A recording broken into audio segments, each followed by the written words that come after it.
Well, happy Tuesday. It is Tuesday, March 3rd in the year 2026, and welcome to another edition of Tuesdays with Tom. Well, we are now 3 months into the new year, and if you thought that things would slow down, level out, there'd be less name calling, hate speech, and other crazy stuff going on, nope, you're in the wrong place. So let's hang on to the word hope. Remember that word hope? Obama used it when he ran for president. Hope that things could be better. Hope that things would move in a different direction. Hope that we don't continue on this path that we're on. Let's see, we bombed Venezuela, we bombed Iran, we pretty much bombed Minnesota. So I was reading a quote by President Obama the other day, and he says the people he meets as he travels through the country, quote, still believe in decency and kindness despite so many vulgar or racist comments and actions getting attention.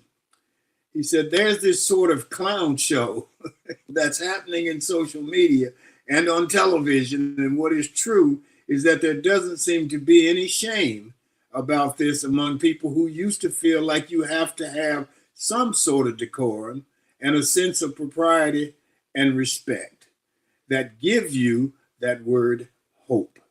We certainly hope that things will get back to some type of normalcy, whatever normalcy is. We don't even know what normal is anymore, but hopefully things will get back. Hopefully, there's that word again, we'll get back to that at some point. Our G-list guests today are the Demings, Chikodi and Sterfon Demings. We look forward to having them on the show.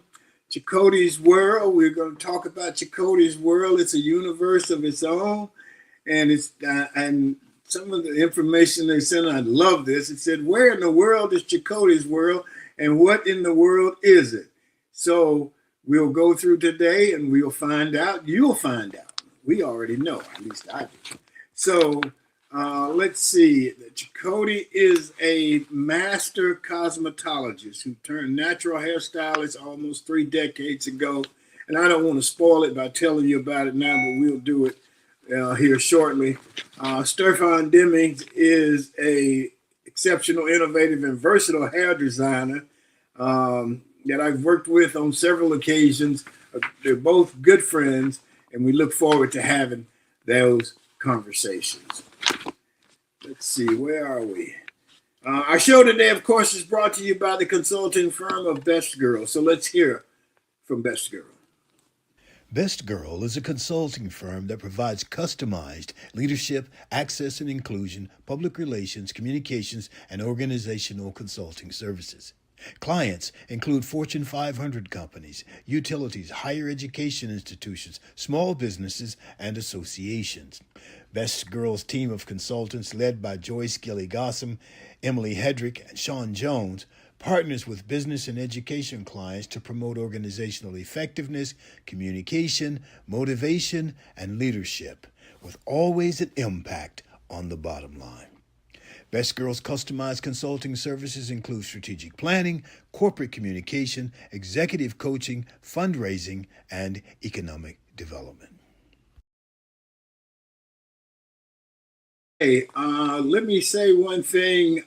You can pretty much, we have the chat here, and you can come on the chat and you can make comments, make your statements, give your opinion, so on and so forth, but you can't use the F word.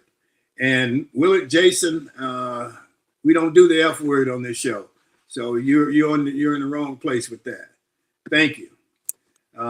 So let's go to the round table, and we will hear what Barbara Wallace Edwards and Michael Walker have got to say for us this morning. Good morning, Barbara Wallace Edwards. Good morning. Michael Walker, how you guys doing this morning?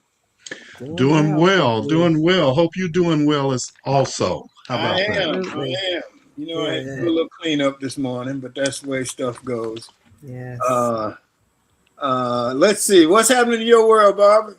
Well, Tom, I got a chance to go over to Atlanta this past weekend. I was not feeling well last week. Had this sinus allergy stuff going on. thought maybe if I get out of Birmingham and get a change of scenery, I'd start to feel better, and I did. I mean, I got over to Atlanta and immediately started feeling better. So I don't know if I'm allergic to home or Birmingham or what, but I came back yesterday and I'm still feeling good. So keeping my fingers crossed and praying really hard that I'll continue to feel good. Right. I got a chance to go to the movies while I was there. Something I don't do very often, but I saw a new Holly Berry movie, Crime 101, and I highly recommend that. She's starring in that film alongside Chris Hemsworth and Mark Ruffalo. Um, Really good movie. So something I definitely recommend you all try to Yeah, I've check it seen out. that. I've seen that. Okay. And it's Yeah. interesting, and Sterfon will get a kick out of this because I didn't know what the 101 stood for, but it's the 101 freeway in Los Angeles. So Right. it's Yes. like, okay, but it was a really good movie. It was really good. I enjoyed it. I'm a movie Yeah. buff, and so it was a good movie. Good. Michael, just let me say good morning to Raymond Crump, to Antley, Yolanda, Darnell, and everybody else who's joining us this morning. We appreciate you guys being with us. Michael, what's happening in your world, brother? You were out last week. Tell us about it. Well, I was in D.C. last week for a Capitol conference where our association go up and talk to our elected officials about health care and the things that are going on in that. Primarily this time, we're talking about the ACA expiring subsidies that's thrown healthcare into chaos. It was interesting being up there because of the State of the Union and how they had everything closed down. We the hotel that I stayed in, you could just look out my window and see the Capitol, but you couldn't get a taxi or Uber or anything within 3 hours before the State of the Union. They Wow. just Shut vanished. everything down.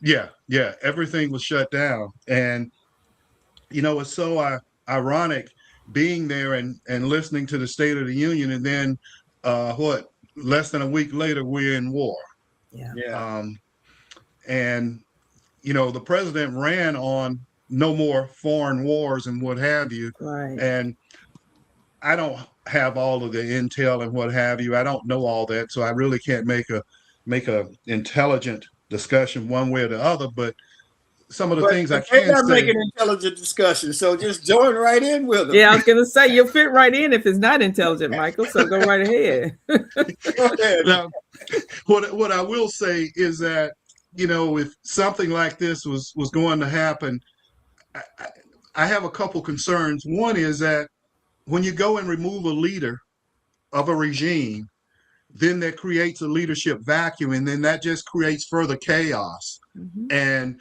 for the president to have told the citizens of Iran, get ready to go in the streets and fight, well, they have nothing to fight with. Right. Okay, the people that serve the Ayatollah Ali Khamenei, they still have all the weapons. So how is Trump telling these people to go in and take back their country and do all this? Is the U.S. going to go in and supply them with the necessary weapons and manpower to do that?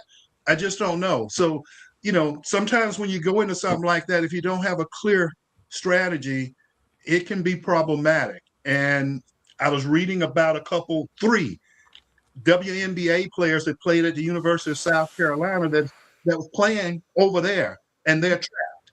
And Right. South Carolina is trying to get them out, you know, Yeah. not Yeah. west.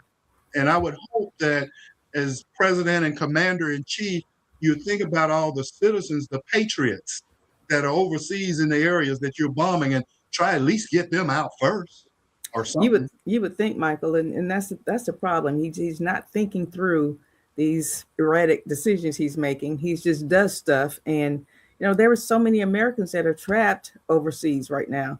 The country of Dubai, even people are trapped there because the country just closed the airstrips down, the airports down. So there's Americans that are stuck there in hotels. They were on vacation. And the Dubai government has stepped in and saying they will cover their expenses for their extended hotel stays and their meals, whereas the U.S., who started this, hasn't reached out to them at all to try to assist in, getting them home or making sure that they're safe and comfortable while they're there. Let me go back to Michael's statement. What did you say he said about going into the streets over there and do? He has made comments about the people in Iran going in and taking over their government, after this happens, So in other words, he's opening the door for them to go in and I guess do what America did a long time ago, or what they tried to do back in when he lost to the presidential race, where they the insurrection. went to the Capitol and tried to take back the government. I guess that's what he's encouraging.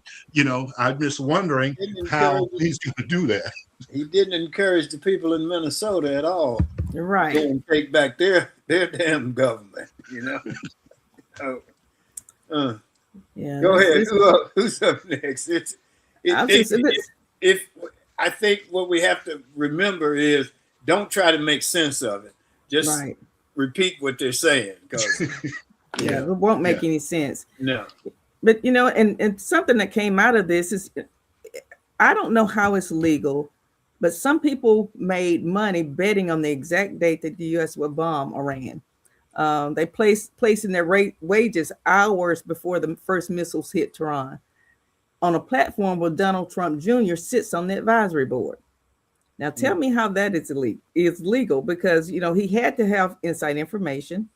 I didn't even know there was such a thing, that you could actually bet on the date that the U.S. was, bomb a particular country. But undoubtedly, there's all kinds of things that they can bet on. But there are people who actually made tons of money. They say 6 freshly created poly market accounts raked in roughly $1 million in profit by betting the U.S. would strike Iran by February 28, the precise date that Trump launched his bombing campaign. Most of these wallets were funded within 24 hours of the attack and purchased shares for about $0.10 apiece, just hours before the explosions lit up Tehran. That has to be illegal. I'm not surprised that he did it. I'm not surprised that it's illegal. Most of the stuff they've been doing has been illegal. Yeah. Plus, the most important thing about it to him, it got him to stop talking about Epstein. That's they true. Had gotten really close. Once they disposed the Clinton or deposed Clinton's he was next. Yeah. On the list. And so he and Melania. Oh yeah, she's heading up something. But she's the UN Council. Yeah, she's heading up the UN Council. Yes, isn't she an immigrant? Yeah, I thought so. I just was curious. This week running all these immigrants out the country, I was just wondering. The president and the vice president are married to immigrants.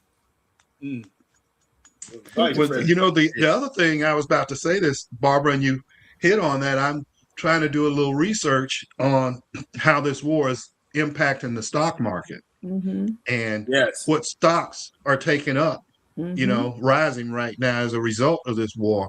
And that's where your insider trading would come in. Right. Okay. Because if you got people, especially people in Congress or whatever, that are loading up on defense stocks, there you go.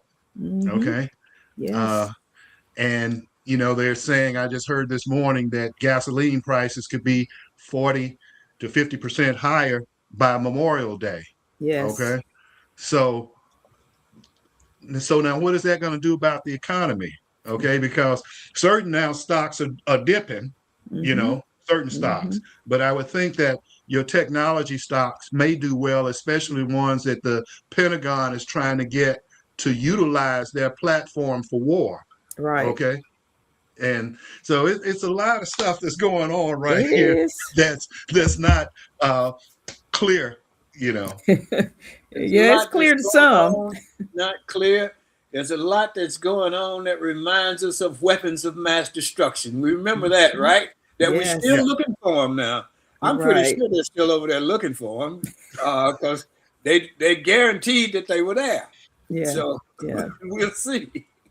Yeah. Hey, Tom, you brought up something else too, and I do not disagree with you whatsoever that this is a distraction from the Epstein files. It's interesting that I read recently a former Russian senator who had appeared in the Epstein files and called Ghislaine Maxwell a friend was found dead in Moscow over the weekend. Yeah. And it was funny. He was 67 years old, which is relatively young nowadays. But supposedly he was found dead with a gun next to him, labeled a suicide. I always meet that with a little bit of suspicion when a person is deemed to have committed homicide and there's a gun found lying next to them. That's the key word, next to them. Next to them, Okay. you're right. I would think that if you shot yourself, you may would still have a gun in your hand. hand. Right. But to say that it was a gun found next to him, that's kind of, yeah. I don't know about that. Yeah. Some of the suicides are questionable. There's no doubt. Most of them that are related to the folks regarding Epstein are questionable. Definitely. Yeah. This Epstein file is really reaching out for people and stuff and taking people under. Once the Clintons testified, then there was only one other place to go, and that was to Donnie. Right. And so Donnie created a distraction. And we'll see what's next. A lot of innocent lives are lost as a result of his distractions. Yes. To bomb a school, innocent children, that is just that's the lowest of lows. So many innocent lives are lost. Whatever happened to the days back when if we wanted to take out somebody, we did it with a lot more finesse. They didn't know we were coming. Now, granted, they can say they didn't know we were coming, but we didn't leave a lot of destruction. The person that was a target was gone. Exactly. Osama bin Laden is an example. Right. Yeah. Yes. Mm-hmm. Yes. When Obama went to get Osama bin Laden, they didn't blow up everybody else around. They went in and got him. Mm-hmm. Okay. And his captains and was out. Right. Mm-hmm. And I don't even think, and correct me if I'm wrong, but I don't even think we lost any American soldiers in taking out Obama. Osama bin Laden. I think you're right, Michael. Yeah. But we've lost 6 servicemen here, and and that's no boots on the ground. So what's happening here? And he pretty much said there are going to be more. Yeah. Casually made that statement. And that's the problem I have. You're not talking, your sons are not going over there. Right. Right. Okay. Right. But you're talking about people. Yeah. And I remember suckers and losers. You remember that? Mm-hmm. When he called the people who went to service suckers and losers? Right. And now he's ordering those suckers and losers to go put their lives on the line. Without Congress's approval. That's the other thing too. There's no credit. This is about getting credit. And he has to get credit. He really despises President Obama. Yes. And whatever he can do that, quote, in his mind outshines Obama, then he'll do it.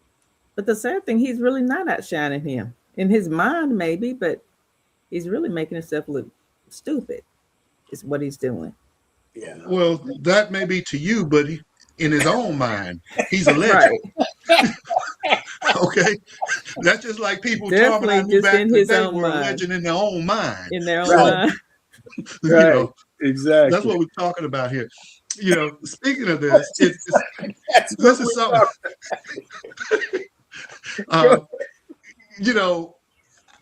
This is something that I really do not understand, and I'm trying to get with it, and it's very disappointing, is that I keep reading about these people that are African American that are running for governor and what have you, and they are Republicans, but they are MAGA Republicans. How do you be a MAGA Republican as an African American? I just do not understand that. And there's a gentleman in Michigan by the name of John James. John got it right. That's it. Oh, is that what it is? Yeah, okay. It has to be. You can get some money, man. It's all about the money. Well, this guy in Michigan is running for governor. And there's an article that came out that he's African American, running for governor, and has 0 votes from the African American community. Of Gee. course. If he's And mega Republican, he won't have any votes from the African American community. and the thing, and it's so interesting that, you know, he's running against 2 other Caucasian people, and they're all voting for them and not voting for him, you know. And Wow. it's really, really kind of sad, because we all know historically African American families have been the most conservative families there have Right. been. And we Right. had to be given the situations we were faced with, right? Right. Okay. And a lot of the values that a lot of the Republicans talk about, you know, church and all this other stuff, were values that African American used just to survive, Right. in other words. And now we have these modern day African American Republicans that consider themselves to be MAGA.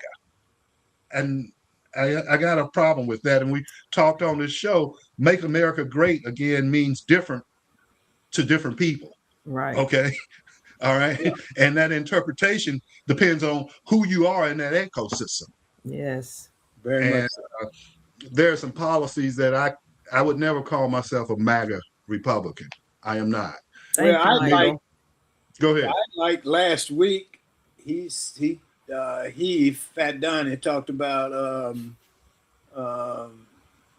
his relationships with black folks, and he talked about his 2 good friends, Herschel Walker and Mike Tyson. That showed that he had black folks that liked him. It's like, okay. And Herschel, and he said, I think Herschel Walker's an ambassador or something down there. Well, he had the point in, didn't he? Yeah, right.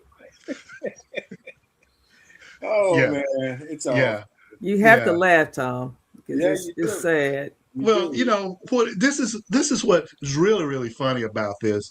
And, you know, my buddy Stevie Wonder and Ray Charles, they all saw this, including Clarence Carter. You know, Trump declined to invite Wes Moore, the only sitting black governor in the United States and vice chair of the American Governors Association. Right. He refused to invite him to the White House for the dinner, but yet and still, near the end of Black History Month, he celebrated Black history, and he picked a few select African Americans to come, and they got up and gave testimony about how he wasn't racist and what have you. Mm. Okay. Do you not realize you're being used? Yes, right. Right. You But know, people, money. A lot of people do most anything for some money, man. You're right.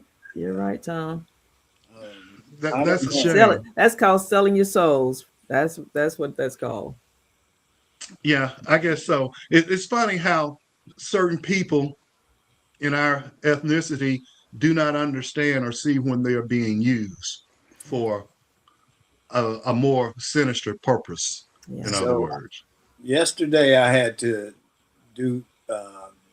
get on the phone with this guy up in Birmingham, actually, and for some stuff I've got to do. And he was going through this list of questions: my birthday, where I live, all that stuff. And he said, "What race do you identify with?"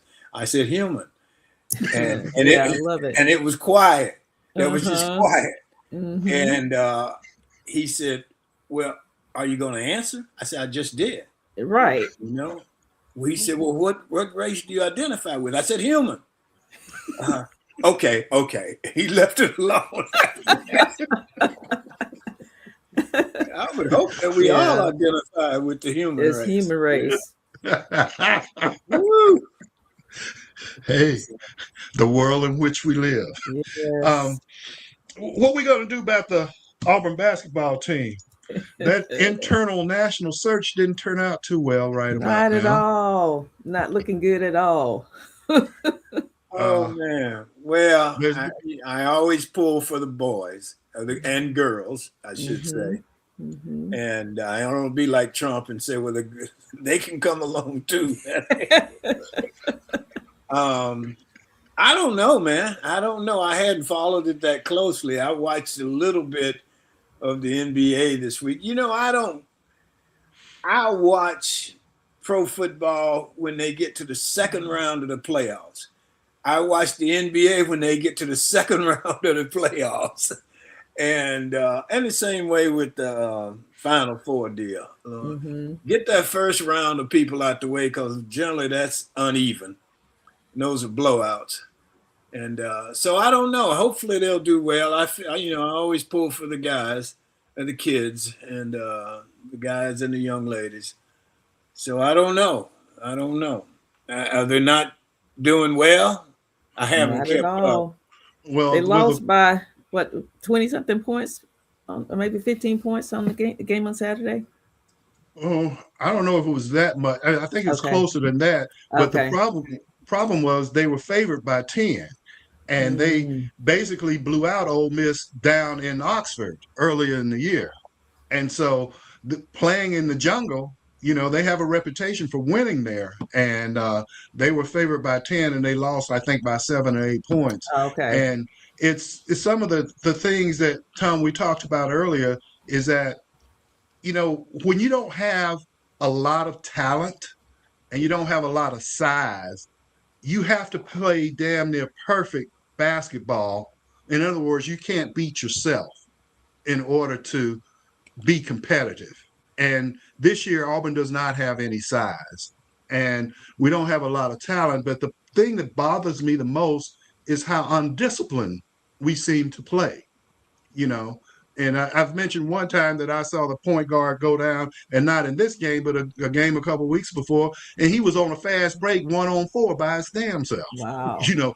And I'm like, come on, you can't do that. Now, Can't what I win like did that. see in the game on Saturday, the point guard had the ball at the point. He was going to throw it over to the wing. But one of the things you always taught, if you throwing the ball to a taller person, you don't put it down on the floor. Okay, you put it up so that they can get it.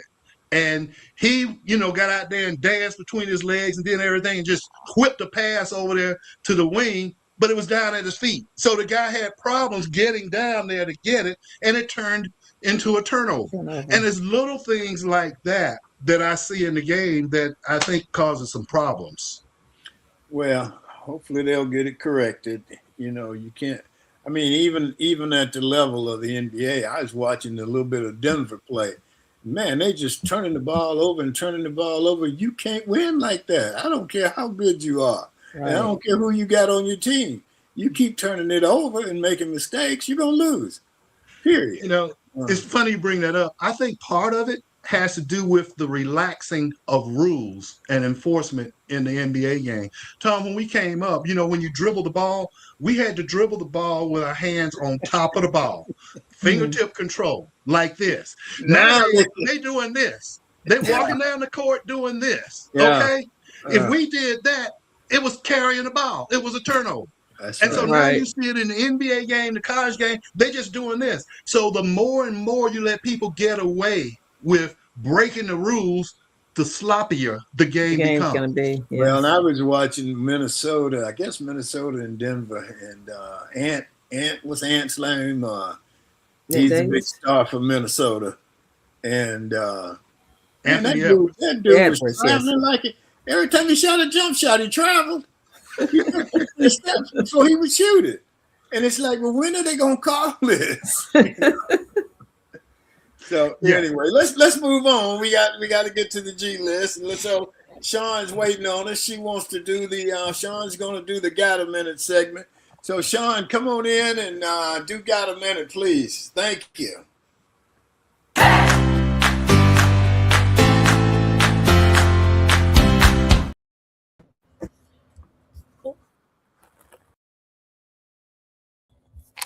Good morning to everyone joining in with us. My name is Shantia Jones, and this has Got a Minute. I hope y'all can see me, and I hope this week you can hear me. Well, good, because I'm coming to you live in full effect, and here is the truth. Everyone talks about chasing more money, more exposure, more opportunities. But here's what people don't say enough, that stability is strategy. There's nothing small about wanting a consistent income. There's nothing small about being ambitious. There's nothing small about planning or planning ahead. There's nothing boring about protecting your peace.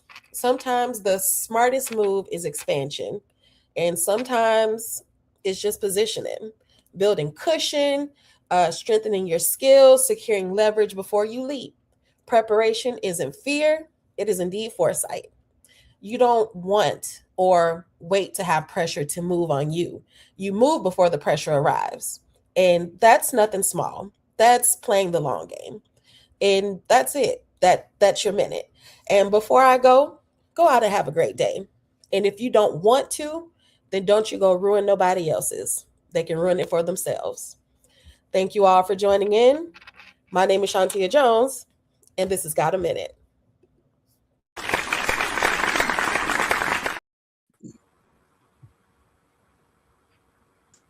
I like that. All right, let's go to our G list. Hollywood's got the A list, and here on Tuesdays with Tom, we have the G list, and our G list guests today are Sterfon and Chikodi Demings. So we're going to start off with Miss Chikodi.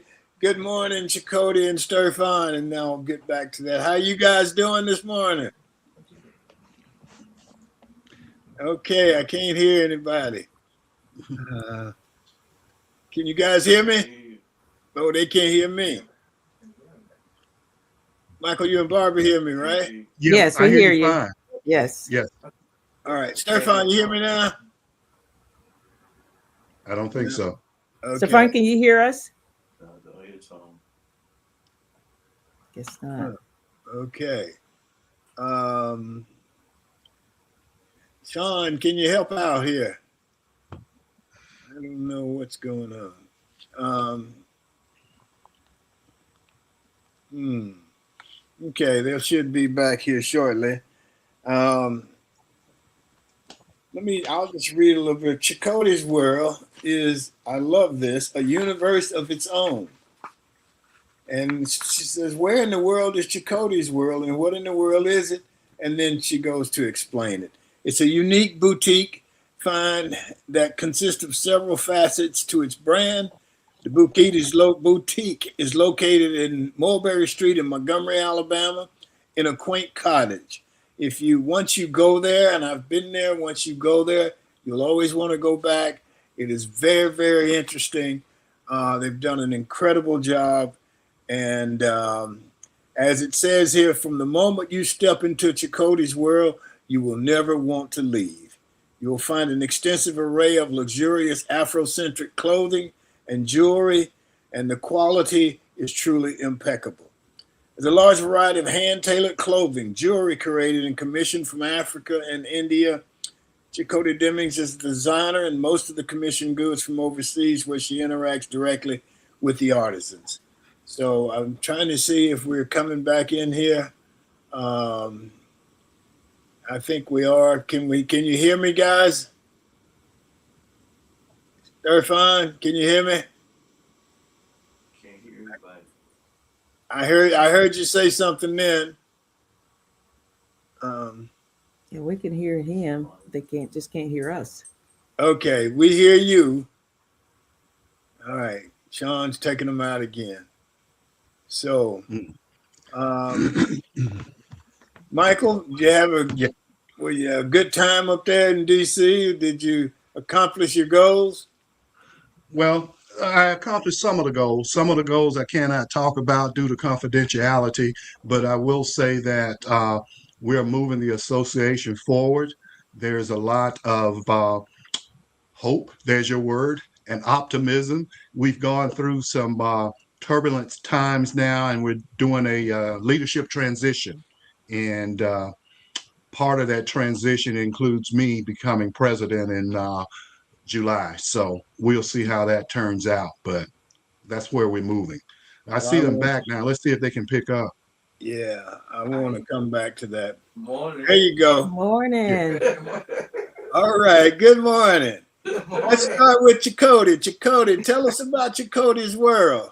And you're in the world right now, aren't you? I see the material stuff behind you. You and Sterfon both. Yes. Give us a little indication of Chikodi's world.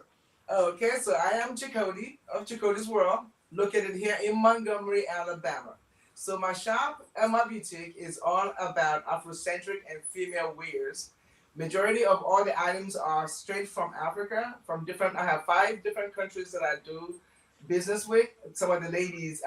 The good thing about it is I am providing a job for all these women that create my stuff here for me, and in turn they get to provide me with the materials that I need to share with the folks here. So that's the really good thing about it. So everybody is like a give and take. So yeah, so if you're a female and you are in Montgomery, Alabama, or Alabama in general, we have everything that you need for your fashionable wears. Anything to including clothing, jewelries, bags, everything is all handmade. I also make handmade jewelry myself, but I'm more specialized in gemstone jewelry. So you also see some of my gemstone jewelry displayed here in the shop.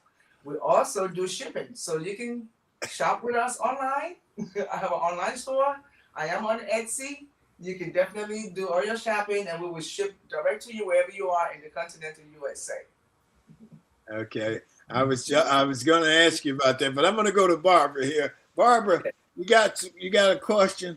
I do. Chikodi, good morning to you and Sterfon. Thank you for joining us. Now tell us how did you get started, and when did you create Chikodi's World? Oh my gosh! So Chikodi's World was created in the 90s.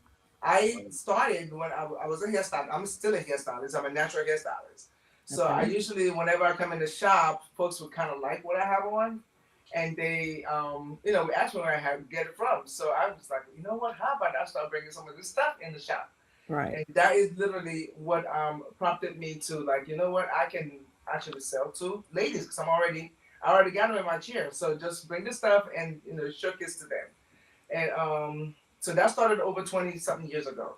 Wow. But when we moved down here to Montgomery, Alabama, we opened up the boutique. So my boutique also has my salon studio in there. So I'm servicing females every day while I'm here, and in turn have my shop, so I can be able to do both of them back and forth. Wow. That sounds great. It does. So let me go to Mr. Deming, and then I'll come back for some questions. Mr. Deming here. And how are you this morning? Let's just put a little history on this. I've been knowing this guy, man, how long? It's about at least 30 years or so. We work and we have a lot of In the Heat of the Night people on this show, Sterfon. So Sterfon did the hair on In the Heat of the Night, whatever. We hung out we had a lot of fun. We worked on In the Heat of the Night. We worked on what was that crazy show we worked on? City of Angels. City of Angels. We don't have enough time to tell you all about that. But and so Sterfon is now in Montgomery. So Sterfon, tell us about where you are right now and what you're doing. Well, we relocated here in 2017. Came back to look after my folks, and happily my wife was willing to join me. So been here and was traveling back and forth between here and Los Angeles and wherever for work. But now I am semi-retired and looking at other ventures now. Good deal.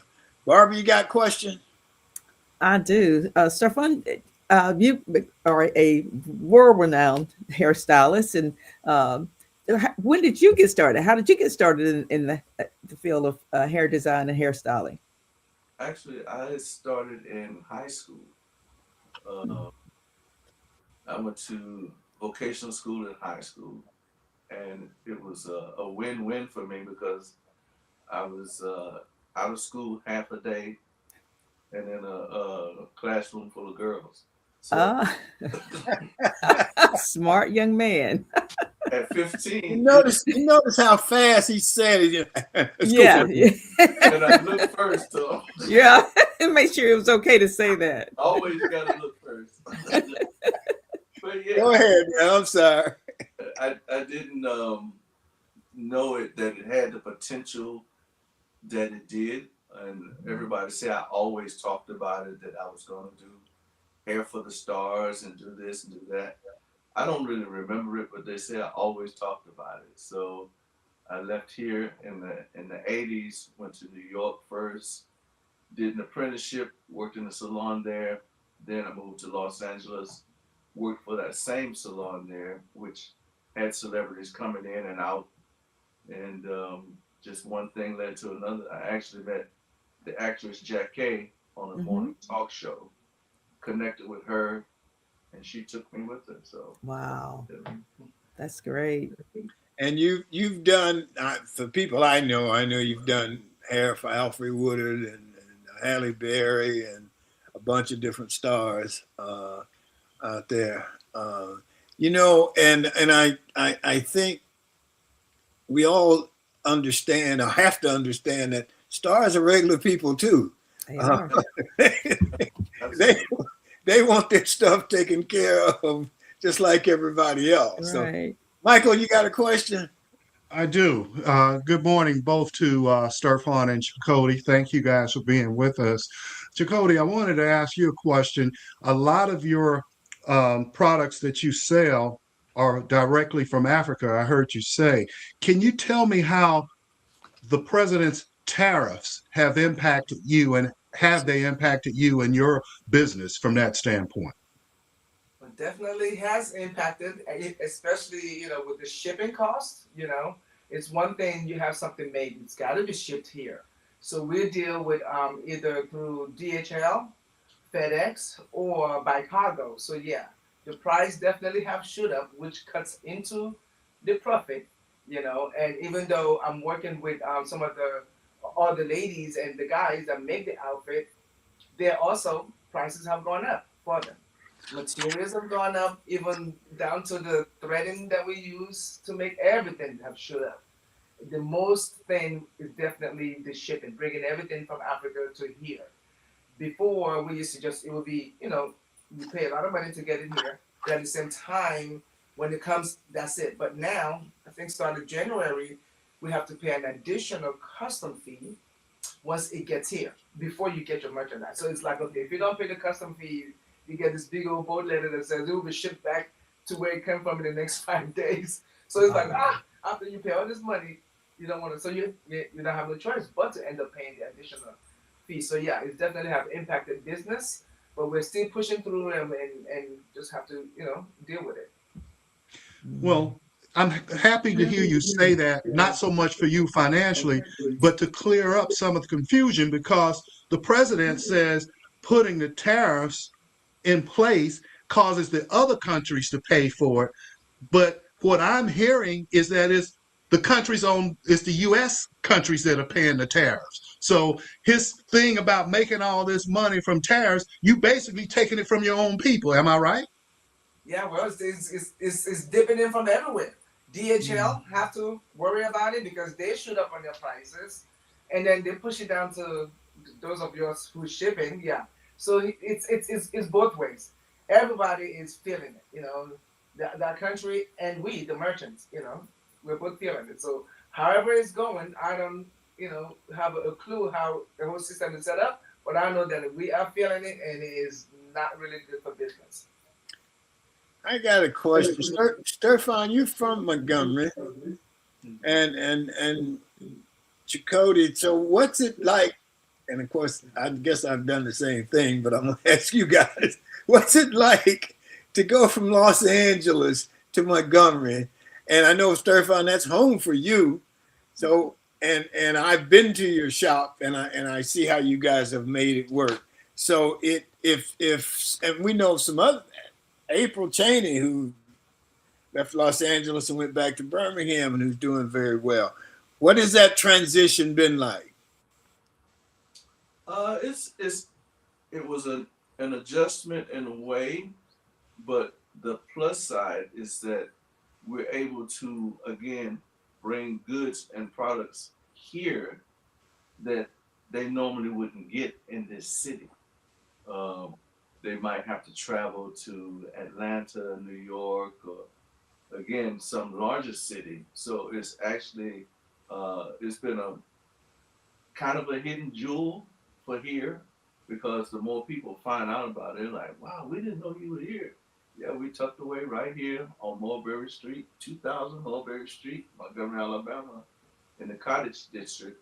And it was cool to get here because it's a lot of small businesses in this area.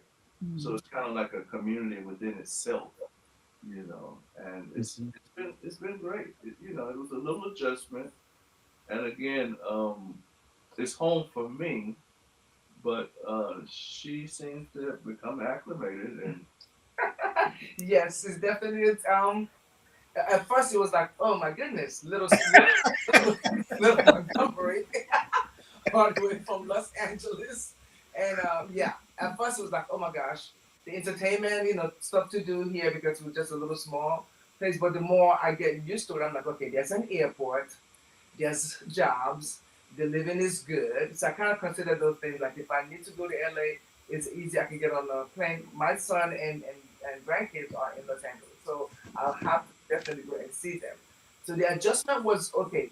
I actually realized that first I was like, I'm a big city girl. Then as time goes on, as I live here, I'm like, oh, I'm actually a small country girl that just enjoyed the city life.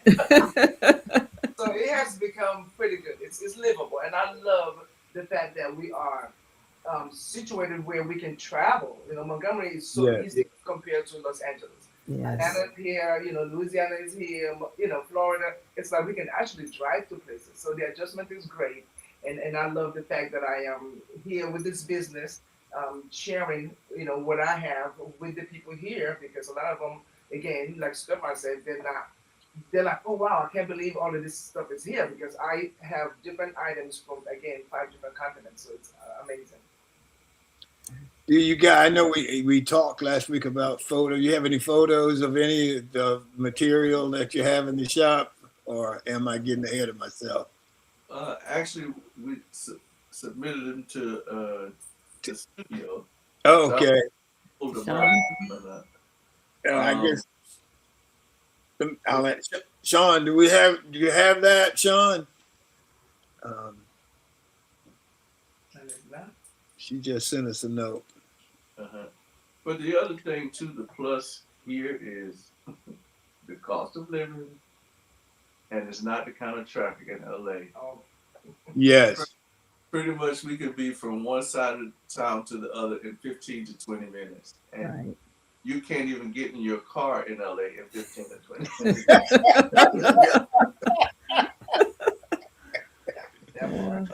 So it's been great, and I wanted to have a slower pace for our son, instead of the rough city streets of Los Angeles. So, and he's closer to family. His cousins are here; they get a chance to see each other all the time.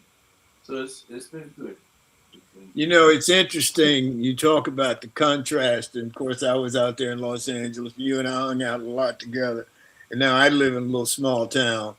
And man, I find myself, I'm driving. I drive 30 miles an hour. People are behind me. They're trying to get in front of me. Stuff. It's like, what's wrong with these people? So I've gotten used to the slower pace, and I think I like the slower pace. I like the slower pace a lot. So, Michael, you got more questions? I do. I would like to ask both Chikodi and Sterfon. I notice your attire, and I want to ask you: is this part of the clothes that you bring in from Africa? Are these African clothes that you're wearing today and colors? Yes, Michael, they are. They are some of the items that I do sell here. You come in here, you're gonna be able to buy some of these beautiful blouses, and of course, Stefan's his was specially made, specially tailored to him. Yeah, so we definitely have items like this. That's why we kind of put it on. And then if you see behind me, we have some of the items that we do have here also. And the majority of all of this stuff are from Mali. We have some of them from Ghana, some of them from Nigeria, and just different types of items that you can find. Mainly a lot of female clothing though. No children stuff, but a lot of female clothing. Barbara? It's interesting that you said it was tailor-made for Sterfon, and I was wondering because a lot of times when we buy clothes and they're made in Taiwan or somewhere like that, and their extra large is like a medium or small to us. So Right. I want how do you do the measurements for Sterfon? Are they made over in Africa or do you make them here? No, they're made in Africa, so definitely get the measurement and just send it in.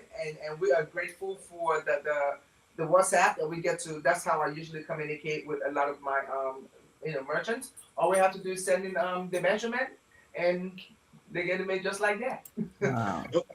Okay, so in other words, you measure him and then send it rather than Taiwan estimate what an extra large is in America and send it over. Exactly. No estimation. Is accurate measurement, so that they can get it tailored to your and I know what you mean, because some of the folks when they come in here, when they're looking for something, they get all disappointed, like, oh my God, I just ordered this stuff from, but it's either too big or it's definitely way too small. Right. Yeah, no sheen and teething here. That's good. This shirt would be a halter top if I got it. You definitely don't want to see that. Who's up, Barbara?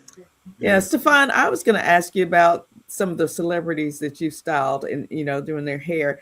When they come in to see you, I know, of course, when you're on movie set, you have a script, you have to, you're basically styling them based on the script. But when they come to see you as just a personal visit, do they basically sit in your chair and say, do what you want? Or are they giving you strict instructions or, I want my hair like this, or showing you pictures? Talk about that experience. Some we have the comfortability that they just give me freedom, and I, of course, prefer. And but you have some that are very specific in what they would want, and that's fine. It's the same way as a regular client. Right. Some of them come in with the picture, and that's what they want, and it's right. But you can't get that. Right. It will take a miracle. Right. This is some scissors, not a magic wand.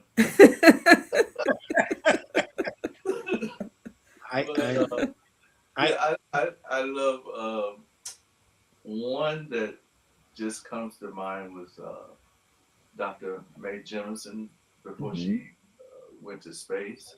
Right. And she was like, I don't care, just do what you want to do. I was like, really? I bet those are the best clients. Absolutely. And that's how we ended up with her iconic angular haircut. Yes. You created that. Wow. Yeah, it's like a spaceship that's going into space. Mm-hmm. Then after that, it was like, okay, what's going to fit under the helmet? And so it's like, take it all off to the small fro, and awesome. Sterfon, I think Choo Choo is a friend of yours. She's on here. I just wanted to say hello to her. I think I got a few family. And just go ahead. I'm sorry. No, I said I think I got a few family and friends. Yeah, you do. Lisa Thompson, Yolanda Tolson. Cousins. Okay. Raymond Crump is an old friend of mine from Auburn. I shouldn't say old friend of mine, but I've been knowing him since a long time. He was a track star at Auburn. Okay. Laurie Lukes is is in the heat of the night person. Antley is in the heat of the night person, and of course, one thing they mentioned working with the stars. Sterfon has worked with Sean Penn in the movie Milk, Halle Berry in Monsters Ball, and Alfre Woodard, his good friend and my friend.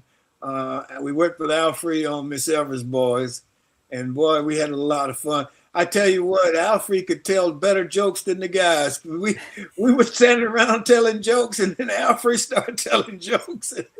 We started telling ours and we're laughing at hers. So we just had a great time. Donald Sutherland, I always remember what you told me about Donald Sutherland.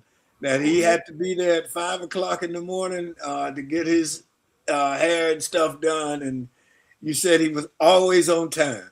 And that made me start being always on time. You know? Oh, he made me respect time because I kind of was okay with time, but it was his professionalism and the level of star that he was and the respect that I had for him. Again, at his age, if he could be there an hour before things started, be in place and look at it. If it says I'm supposed to start at 8 o'clock, he wanted to be started at 8 o'clock. Mm-hmm. So I had to step my game up, and I didn't mind it. And then we ended up actually having a close little bond and hanging out and walking through the streets of Venice. I'm like, I'm kicking it with Donald Sutherland. Yeah, he ended up, we went to, they opened up a hotel, supposedly one of the most expensive hotels. They had because it was closed for the season, had the chef come in and prepare a meal for us. I'm like, this ain't bad.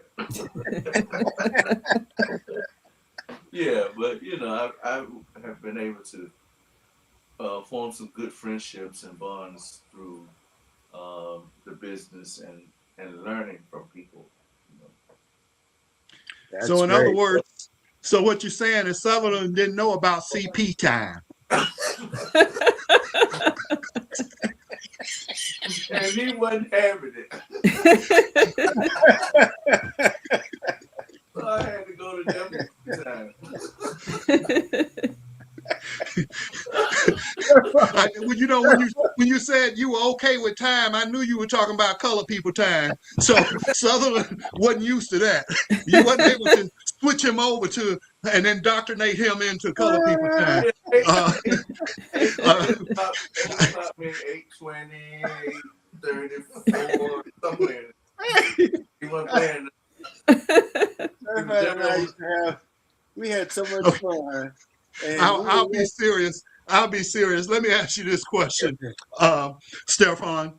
I noticed that you have the experience and the ability to style all types of hair from different ethnicities. So will you tell me how difficult was it to become acclimated from going to doing Afrocentric style hair to maybe working on somebody like Sutherland? And was there a learning curve? Actually, it was a choice. The learning curve happened in beauty school because I would push myself to do things other people wouldn't do, or were afraid to do. If I messed it up, I just messed it up. But that's how you learn. You know what I mean? What they say the difference between a good haircut and a bad haircut is 2 weeks. That's right. So, right. When it came to razor cutting and stuff like that, which I was totally afraid of, just to be on somebody's head with a razor and trying to make a shape come out of that, but again, that went back to being 15 years old, 15, 16 in vocational school and just trying it, just going for it and having this little French teacher that pushed me. She wouldn't let me make excuses. So I learned early on, and then in the salon I worked with in New York, the gentleman there that I worked for, John Atchison, he was the first black manager Vidal Sassoon had in the United States. So I was training in Vidal Sassoon technique, which everybody goes there. But this gentleman was doing something that I knew could be done because it was, why can't our hair be like their hair in terms of creating styles? I knew it had to be possible. And he was doing it with haircuts. So that's what I wanted. I got that from him. And then just studying styling from a lot of different other people.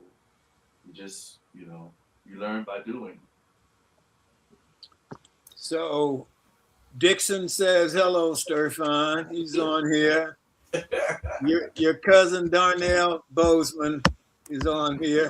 So they're all saying hello this morning. I gotta tell this one story. There's so many stories.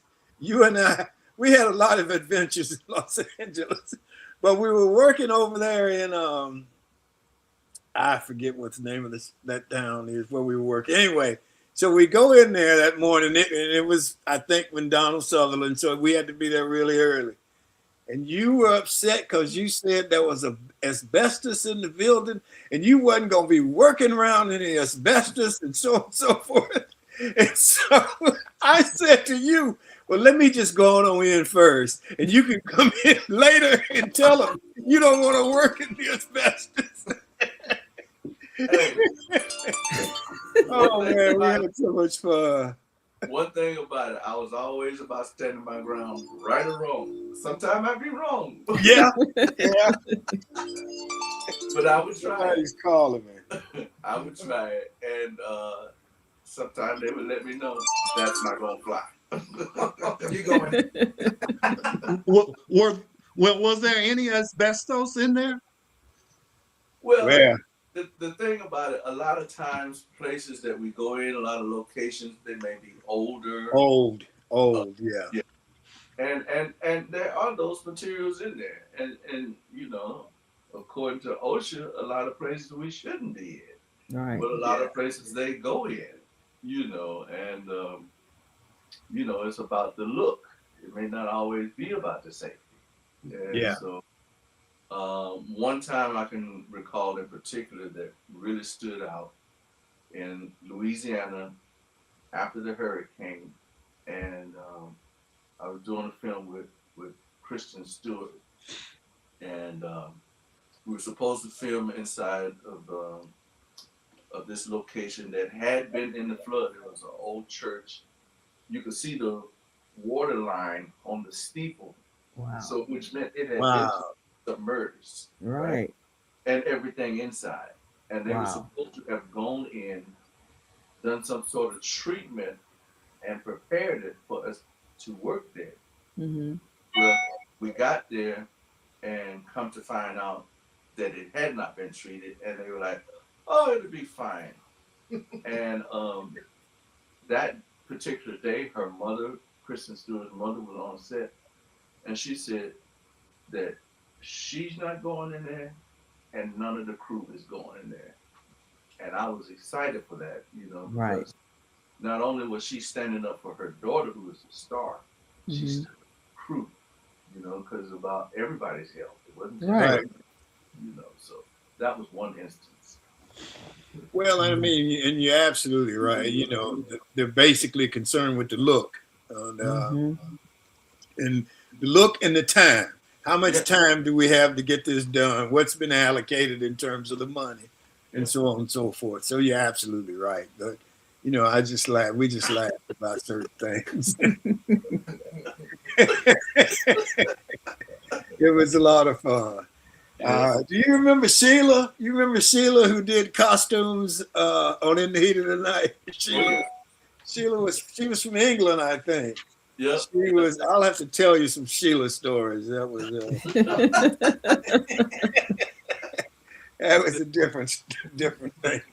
Yeah, The Heat of the Night was a story within itself. That was a production within a production. It was.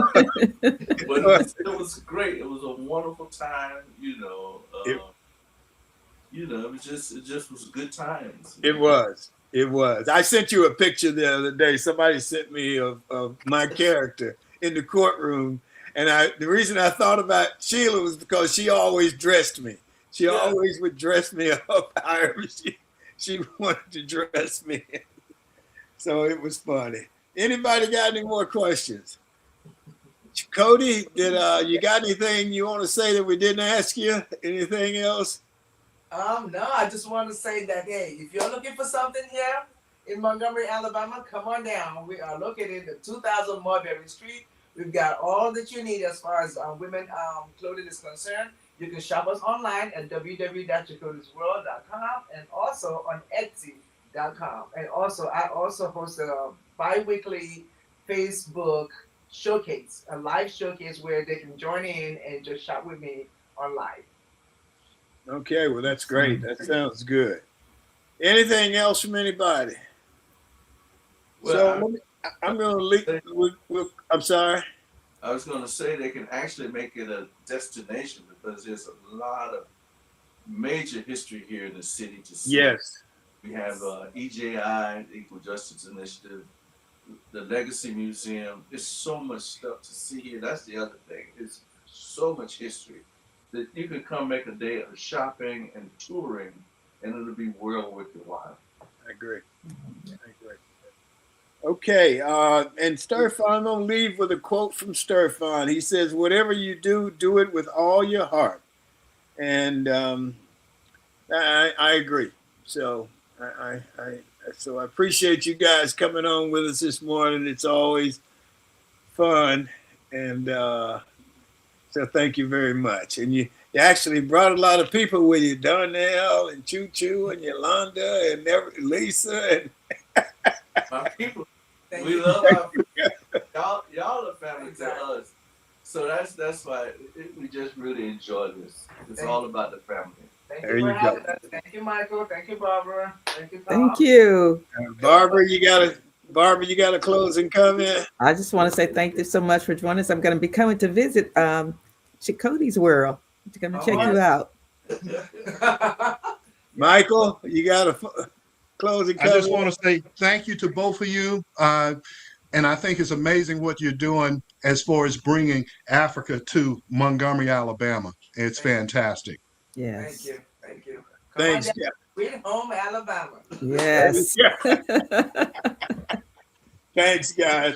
And I tell you, I will say the shop is located in a really, really nice area of Montgomery, right there on Mulberry. It's easy to find, and they're in the middle of other kind of business, similar type businesses, I guess. So it's well worth the time and effort. So Very good. Thank you. Okay. Well, thank you guys. Thank you very much. Thank you. Bye. Bye.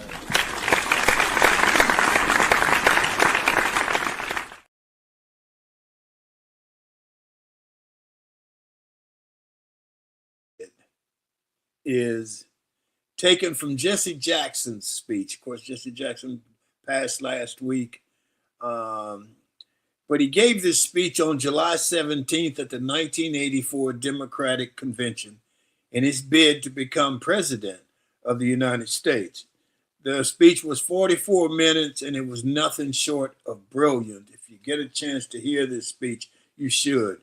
An excerpt, Jesse said, America is not like a blanket. It is more like a quilt with many patches, different colors held together by a common thread. It is not one piece of unbroken cloth, the same color, the same size. He said, sometimes we forget that we're a quilt of many patches and different colors, but history will always remind us. So that's our show for today. We want to thank the audience. We appreciate you. Thank our G-List guests. Thank our sponsor. Thanks again to the TWT team, Barbara, Sean, Emily, Michael, and Joyce. And as always, a special thanks to the audience. And that's it for this March the 3rd in the year 2026. Remember, a day without a smile is a day wasted. You got an extra smile, give it to somebody. Just might make their day. Enjoy yourself. Make every day count. Stay safe. Blessings. Peace.